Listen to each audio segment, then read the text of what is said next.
I was doing a seminar yesterday on healing, and one of the things that we really study in the martial arts, because of the yin and yang, is the balance between mental health and physical health. And although there might be a lot of cheap tricks for mental health, basically it depends a lot on your understanding or your perspective of life and life, death and the universe. So it's interesting when you look at how much control we have over our own life and how much we think we have. Let me read you my poem on the subject. It's called Looking Back Down Our Own Eyes. We can't look back down our own eyes to see who's looking out, or listen down our own ears to find who's listening. We can't smell who's smelling, or taste who's tasting. We can't bite our own teeth, or even beat our own heart. We can't hold our breath until we die. And anyone with kids knows that, and children tend to hold their breath and everyone panics, but actually they'll always breathe. Or stop our heart from beating. Our internal organs work by themselves until it's time to die. We think we have control, and we may have a little, not as much as we'd like. Or do we have any? Who or what is our puppeteer? What is looking out of our eyes, beating our heart, and choosing when we die? When it speaks, can we hear? What language does it use? Can we understand? Can it be named?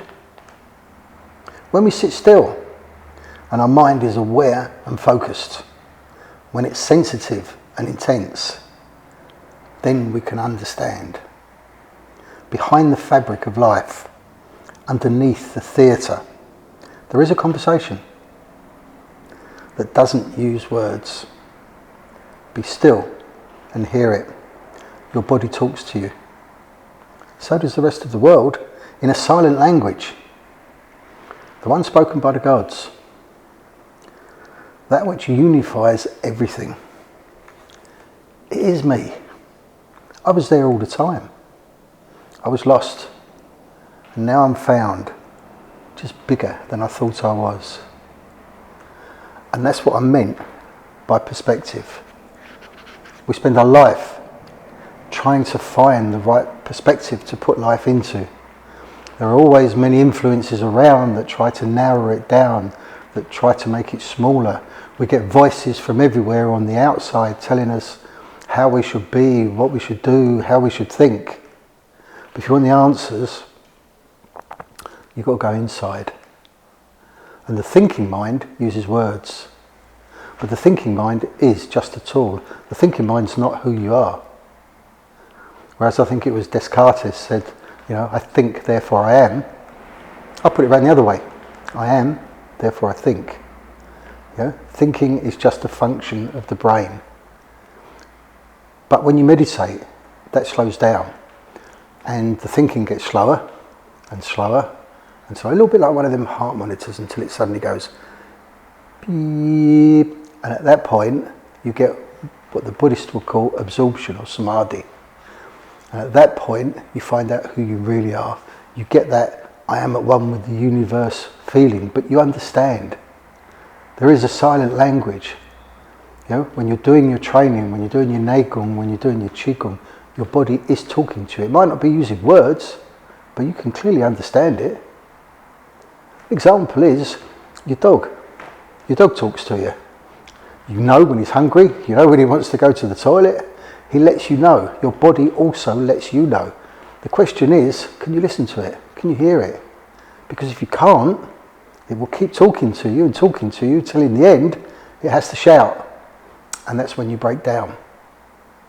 So learning to listen to your body also gives you a different perspective on everything else. And you realise there's an entire universe out there that if you have the right perspective, you can actually see truth.